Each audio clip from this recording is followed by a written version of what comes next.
Trace a line from an 18th century botanical sketch to a decaying concrete palace, and you notice a pattern in how humans leave their mark.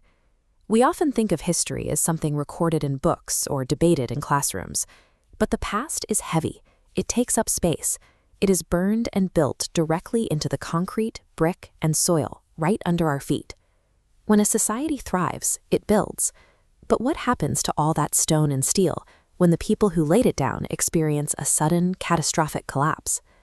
To find out, we can trace the lifespan of human settlement through 4 distinct objects. These physical artifacts span 2 entirely different sides of the planet, united by a coincidence of name: the U.S. state of Georgia and the Eurasian Republic of Georgia.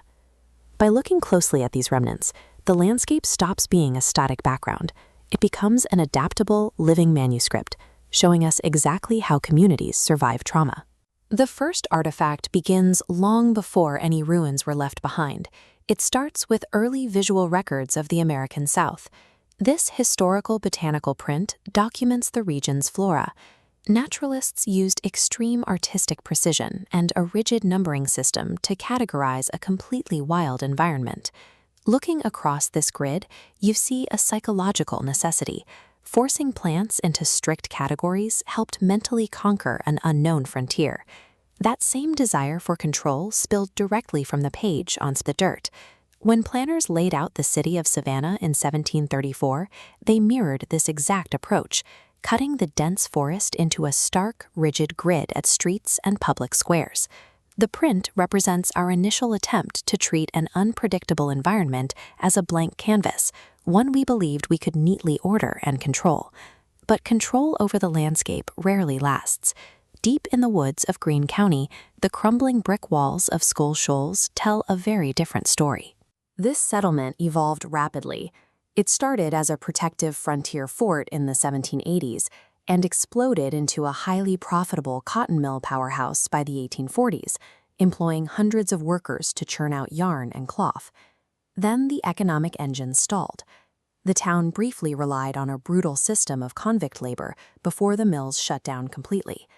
Without a reason to exist, the population left, and the nearby Oconee River repeatedly flooded the empty streets. The remaining industrial center was quickly overwhelmed by the elements. Roots and floodwaters dismantled what human hands built, pulling the brickwork back into the soil. The ghost town reveals a simple physical reality. When an economic system dies without a replacement, nature holds the ultimate veto. The landscape simply reclaims its space. While Skull Shoals surrendered to the river, a few hours away, the city of Atlanta took a much more aggressive approach to its own survival. By the end of 1864, during the American Civil War, Atlanta was essentially erased. The city's critical rail infrastructure and commercial center were deliberately burned and blasted into ruin by the Union Army. Looking at this archival photograph of the rail yard, you see the sheer scale of destruction. Shattered stone walls, bent iron, and wrecked locomotives sat idle. The entire industrial system was completely dismantled in the rubble. Yet, instead of abandoning the site, the remaining population frantically cleared the wreckage. Within 2 decades, they completely rebuilt the city, consciously rebranding it as the modern, industrialized capital of the New South. This photograph from the 1895 Cotton States and International Exposition shows the visual peak of that rebirth. Massive crowds, manicured grounds, and sprawling architecture now sat squarely on top of the old blast zones. The ashes of 1864 were entirely hidden. The photograph proves that a landscape can be wielded as a tool of active erasure. To forge a new, profitable identity, a society will deliberately pave over its own trauma. To find our 4th artifact, we have to cross the globe to the Eurasian Republic of Georgia. Here, nestled in the hills, is the spa town of Skaltubo. Skaltubo was constructed under Joseph Stalin as a meticulously planned utopian resort.